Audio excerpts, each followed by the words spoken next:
இந்த பைரவி இருந்துகிட்டு, "நான் உனக்கு ஒரு யோசனை சொல்றேன். நான் சொல்றத எடுத்துக்கு வா. அதுக்கப்புறமா வந்து பார்த்தீங்கன்னா, எல்லாத்தையும் நான் பார்த்துக்கிறேன். இனி உனக்கு என்ன இலக்கியாவ வந்து பார்த்தீங்கன்னா, இப்போ வெளிய கொண்டு வரணும். இலக்கியாவ காப்பாத்த வேண்டியது என்னோட பொறுப்பு. ஆனா நான் சொல்றத நீ செய்யணும்." அப்படின்ற மாரி சொல்லி, நம்ம கௌதம வந்து பார்த்தீங்கன்னா, ஒரு இடத்துக்கு வர வைக்கிறாங்க. அந்த இடத்துக்கு வந்ததுக்கு அப்புறமா கௌதம் கிட்ட அதாவது கௌதம் கேட்குறாங்க, "என்ன சொல்லணும்னு சொல்லிட்டு வந்து நினைக்கிறீங்க? சொல்லுங்க." அப்படி இப்படின்ற மாரி வந்து கேட்கும்போது, ஒண்ணும் இல்ல. நீ வந்து இப்ப எனக்காக ஒரு ஃபேவர் பண்ணணும். அதாவது நான் சொல்றத செஞ்ச அப்படின்னா, உன் பொண்டாட்டிய வெளிய எடுக்கிறதுக்கு நான் ஏற்பாடு பண்றேன். அத பத்தி நீ வந்து எந்த ஒரு ஒரிடும் வந்து பண்ணிக்காத.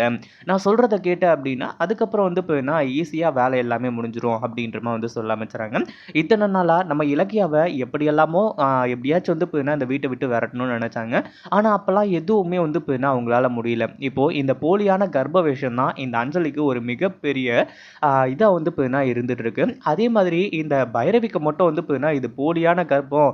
இதனால வச்சுட்டு வந்து ஒண்ணும் பண்ண முடியாது அப்படின்னு சொல்லிட்டு வந்து தெரிஞ்சது அப்படின்னா, இந்த அஞ்சலி அப்படியே காரி துப்பி வந்து அனுப்பிச்சு விட்டுருவாங்க.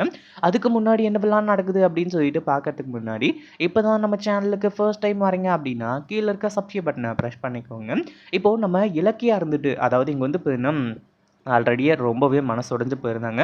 இதில கார்த்திக் வேற வந்து ஜெயிலுக்கே வந்து பேசி பார்த்துட்டு, ரொம்பவே மன கஷ்டத்த வந்து ஏற்படுத்திட்டாங்க. ஏன்னா, இலக்கியா என்னமோ தப்பு பண்ண மாரி தான் வந்து நம்ம கார்த்திக் நெனச்சிட்டு இருக்காரு. ஆனா, நம்ம இலக்கியா இருந்துட்டு, நம்ம கார்த்திக் வந்து நல்லது செய்யணும்னு தான் நெனச்சாங்க.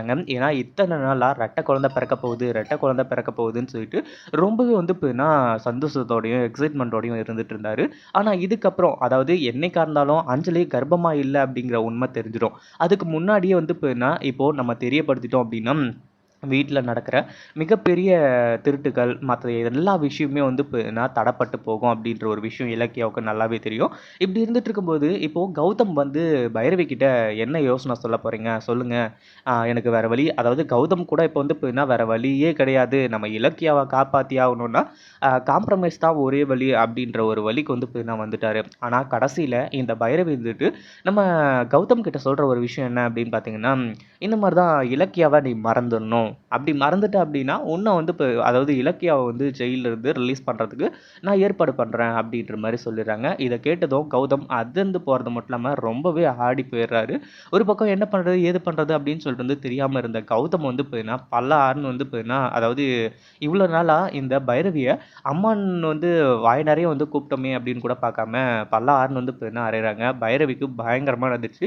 "டேய் கௌதம் என்னடா பண்ற நீ? என்ன எதுக்குடா அடிச்ச? நான் உனக்கு நல்லதுக்கு தானே சொன்னேன்." அப்படி இப்படின்ற மாரி வந்து சொல்லும்போது, "எது நல்லதுக்கு? இங்க என்ன நடந்துட்டுருக்கு, ஏது நடந்துட்டுருக்குன்னு தெரியாம தான் நான் இருந்துட்டுருக்கேன்னு நெனைக்கிறீங்களா? நீங்க கூப்பிடும்போது எனக்கு வந்து ஒரு சில விஷயங்கள் புரியாம இருந்துச்சு. ஆனா வர்ற வழியில எனக்கு எல்லா கிளாரிஃபிகேஷனும் கிடைச்சிருச்சு. கடைசியில அசிங்கப்பட போறது, அவமானப்பட போறது நீங்க மட்டும் தான். என் இலக்கியாவ என்னைக்குமே நான் விட்டு பிரியற மாரி கிடையாது. எனக்கு அவ, அவளுக்கு நான் அவ்வளோதான்."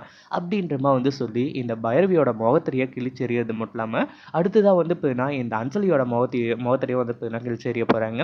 இத பத்தி நீங்க என்ன நினைக்கிறீங்க? அந்த வீடியோ பிடிச்சிருந்தா லைக் பண்ணுங்க, ஷேர் பண்ணுங்க. இப்பதான் நம்ம சேனலுக்கு ஃபர்ஸ்ட் டைம் வரீங்க அப்படின்னா சப்ஸ்கிரைப் பண்ணிக்கோங்க.